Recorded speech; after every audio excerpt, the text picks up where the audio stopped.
இஸ்லாம் என்னுடைய உயிரை நான் மேலாக மதிக்கக்கூடிய மார்க்கம். இந்த மார்க்கத்திற்கு ஒரு காலம் நான் துரோகம் செய்ய மாட்டேன்.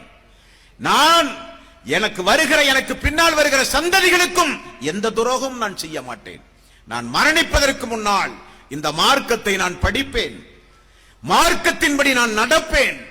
இந்த மார்க்கத்தை நான் மரணிப்பதற்கு முன்னால் பிற மக்களுக்கு ஒரு மனிதனுக்காவது நான் எடுத்து சொல்லித்தான் நான் மரணிப்பேன் என்று சபதம் எடுத்திருக்கிறோமா நாம்? அதன்படி செயல்படுகிறோமா நாம்? எந்த நேரமும் மரணம் வரலாமே.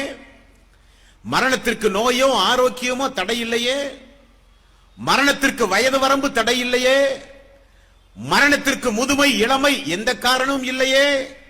இறைவன் எப்பொழுது அழைத்தாலும் செல்ல தயாராக இருக்க வேண்டும். முடியாது என்று எங்கு ஓடி ஒளிய முடியாது.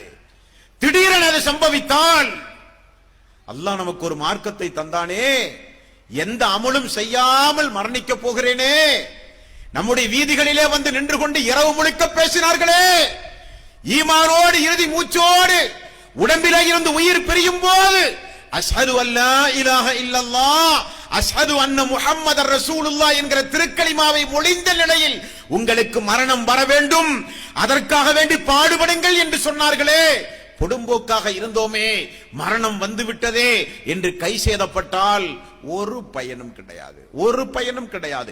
எத்தனையோ அன்பர்களுடைய அறைகூவல், அல்லாஹுவை மறந்து மார்க்கத்தை மறந்து அல்லாஹு தடுத்த காரியங்களை செய்து இந்த பூமியில் மரணிக்க போகின்ற எத்தனையோ மனிதர்களுடைய அபய குரல் அல்லாஹ் திருக்குரானிலே பதிவு செய்து ஏன் நமக்கு சொல்லுகிறான்? எதற்காக வேண்டி சொல்லுகிறான்? فَيَقُولَ رَبِّ لَوْلَا أَخَّرْتَنِي إِلَى أَجَلٍ قَرِيبٍ فَأَصَدَّقَ وَأَكُن مِنَ الصَّالِحِينَ. அல்லாஹ் மரண நேரத்தை கொஞ்சம் பிற்படுத்தியா அல்லாஹ், உடம்பிலே இருந்து உயிர் பிரிகிற அந்த நேரத்தில் மனிதன் போடுகிற ஒரு கூப்பாடு, அல்லாஹ் நீ கொஞ்சம் பிற்படுத்தியா அல்லாஹ், நாங்கள் எங்களுடைய சொத்துக்களை எல்லாம் உன்னுடைய பாதையிலே செலவு செய்து முஸ்லீமாக மரணிக்க எங்களுக்கு கொஞ்சம் அவகாசம் தாயா அல்லாஹ்.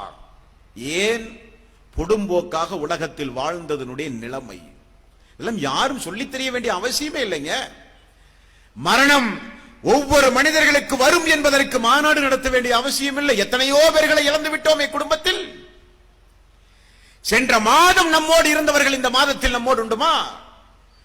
கடந்த ரமலானில் நம்மோடு நோன்பு நோட்டவர்கள் இந்த ரமலானில் நம்மோடு உண்டுமா? இல்லையே. குடும்பத்தில் எத்தனையோ பேர்களை கண்ணெதிரே இழந்ததை பார்த்திருக்கிறோம். எத்தனையோ பேர்கள், நண்பர்கள், உறவினர்கள், தாய் தந்தை, மனைவி, மக்கள், கணவன் மனைவி, எத்தனையோ பேர்களை பூமியிலே இழந்திருக்கிறோம். அவைகளை எல்லாம் பார்த்து கூட நமக்கு ஒரு பாடம் வேண்டாமா? நிரந்தரமாக பூமியிலே வாழ முடியுமா? அப்படி ஒரு வாய்ப்பு இந்த பூமியில் யாருக்காவது உண்டுமா? நபிமார்களே இந்த பூமியில் குறிப்பிட்ட காலத்திற்கு பிறகு மரணித்து விட்டார்களே, நாமெல்லாம் எம்மாத்திரம்? எல்லோருக்கும் தவிர்க்க முடியாத ஒன்று மரணம் என்பது. அந்த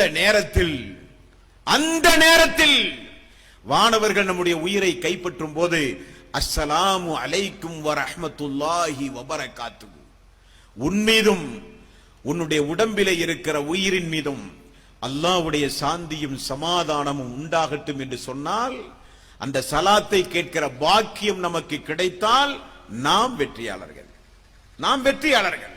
நாம் நம்முடைய ஈமானை பாதுகாத்துத்தான் மரணித்திருக்கிறோம். என்னுடைய அமலை என்னுடைய ரப் ஏற்றுக்கொண்டான். சிறிய பெரிய என்னுடைய எல்லா நல்லறக்களுக்கும் அல்லாஹ் எனக்கு கூலி தந்து விட்டான். நான் வெற்றி பெற்று விட்டேன். வானவர்கள் எனக்கு நல்வாழ்த்து சொல்லி என்னுடைய உயிர்களை கைப்பற்றுகிறார்கள். நான் வெற்றி அடைந்து விட்டேன் என்கிற அந்த ஒரு செய்தி கடைசி நிமிடத்தில் நம்முடைய காதுகளிலே விழுகிறது பார்த்தீர்களா? அதுதான் நம்முடைய இறுதி வெற்றிங்க.